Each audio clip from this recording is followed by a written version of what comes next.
Now to our major story of the day. It's a second day since Mr. Ibrahim Magu was rejected as the chairman of the EFCC. To what comes to many as an issue of great concern, the rejection by the Nigerian Senate and the possible reaction of the presidency on this matter, considering the fact that this is the second time Mr. Ibrahim Magu's name will be submitted to the National Assembly for consideration as the substantive chairman of the EFCC. Now, what is the presidency's response to this? The presidency has said that it will respond as soon as the Senate gives its own report to the presidency. And again, a big question comes in the fact that now that Mr. Ibrahim Magu has been rejected, who becomes the acting chairman, or is he still the acting chairman of the EFCC? Another big question will be the rejection of Mr. Ibrahim Magu hinging on the report of the DSS. That's as much as what the senator said. What has happened between the two agencies of government, the DSS and the EFCC? And that takes our attention on the program. Joining me to give perspectives to this matter tonight is the former national chairman of the Labour Party, Chief Dan Iwuanyanwu. Many thanks for coming on the program. Thank you for having me. How does this come to you? I remember speaking to you on this same matter at the first time when Mr. Ibrahim Magu was rejected by the Senate. At that time, he was not even allowed to speak on the floor of the Senate. But this time around, he spent over an hour speaking to the senators about some of the questions thrown at him. But how does the second appearance come to you? Well, I must tell you that what transpired yesterday on the floor of the Senate is a national disgrace and an embarrassment. It is a disgrace and embarrassment because a week ago, my intelligence confirmed to me that the Senate will not confirm Magu. Wow. I say so in a forum. Unfortunately, I did not release it to the press because they have made up their minds not to confirm Magu, irrespective of the outcome. And I want to give you that with so many reasons. One, when he was turned down the first time, he was returned back to the president. The president referred the matter to the Attorney General of the Federation, who investigated and gave him clean bill of health. The president communicated back to the Senate that I have looked at the reasons for not screening him, and he is not to be blamed. He returned it back to them. In this particular screening, the same Senate wrote to the DSS for a report, which the author of the first report referred to the report of October last year. And that was the main reason again why they turned him down. I want to tell you that this Senate, this particular Senate, under the present leadership, will never, ever clear Magu. Even if it's represented the third time? Even if it is represented the third time, because they have made up their mind ab initio. What would be the reason? It just mere with From your intelligence? I will give you the reason. One, Magu is unapproachable. Magu cannot be compromised.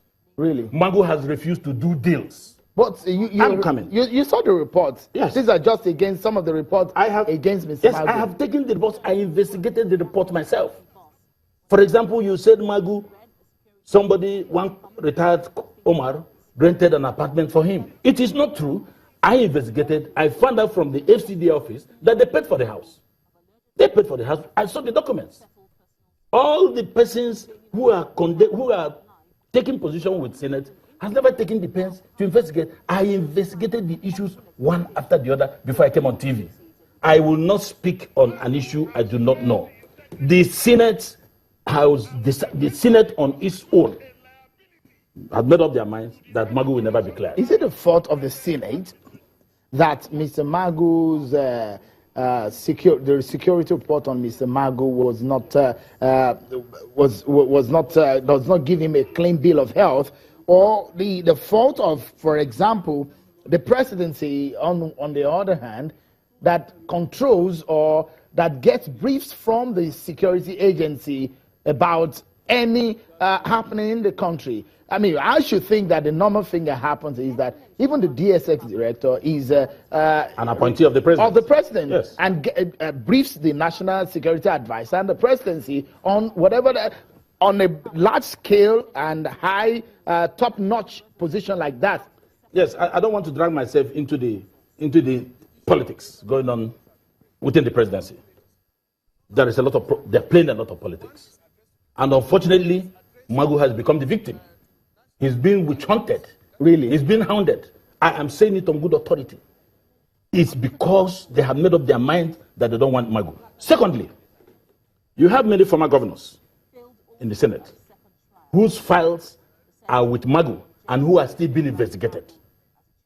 And I don't know how you will come to screen somebody you know has your file and you have committed an offense. Very soon you will be in court.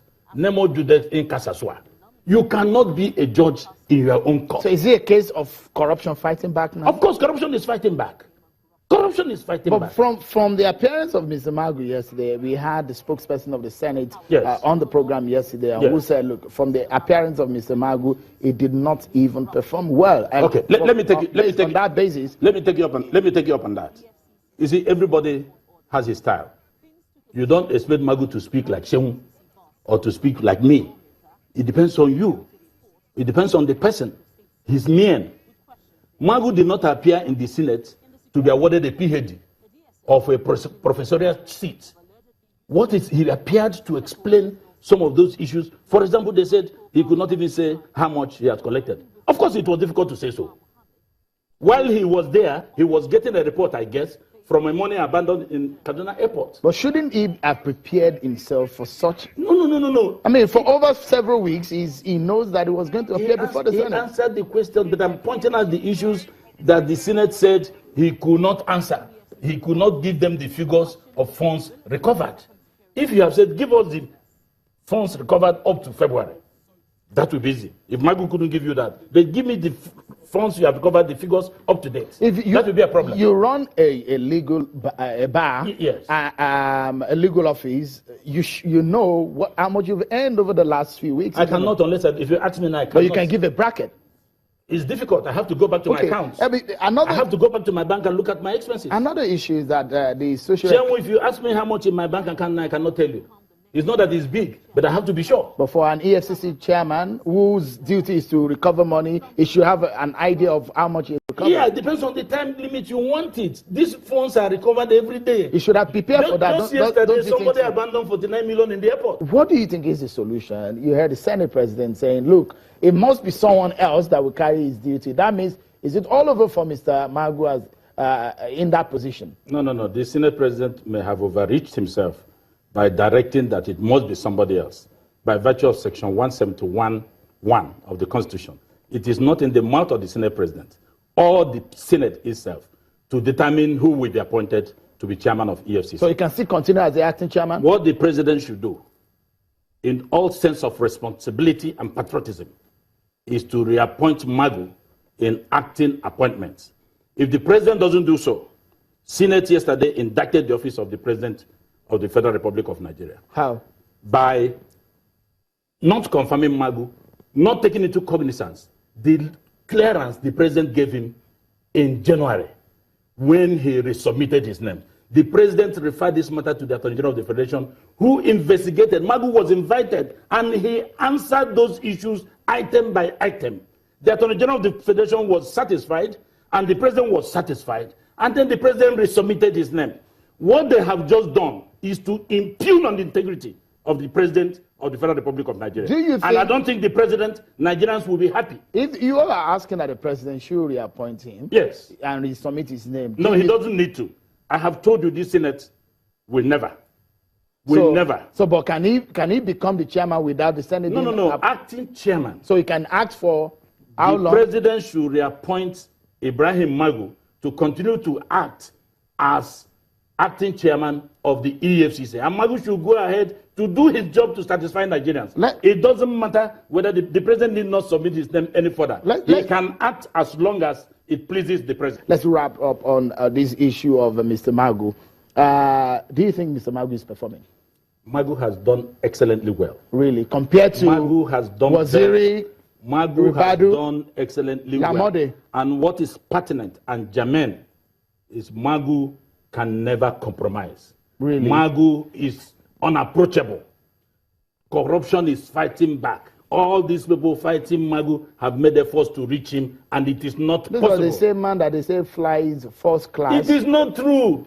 Let them produce the evidence. It's not true. The DSS is lying. It is not true. I don't want to get into DSS wahala. I don't want to get into their problem in the presidency. I am talking as a Nigerian. This is the national duty we must do.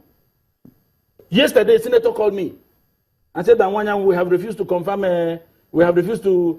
Magu. You see, you are not Fulani, you are not Kanuri. Get out of this. I say, this is not Fulani Kanuri matter. I am not interested. Magu is pursuing to recover our common patrimony. And you people cannot stop him. It is the president. If the president is satisfied that Magu is doing this work, president should reappoint him immediately. Let me get your view and let him be acting on the issue of CG's capacity. Wearing uniform to appear before the Senate. Well, this is another issue that has generated controversy. I must tell you there is nothing in the law that says he must appear or go somewhere with uniform.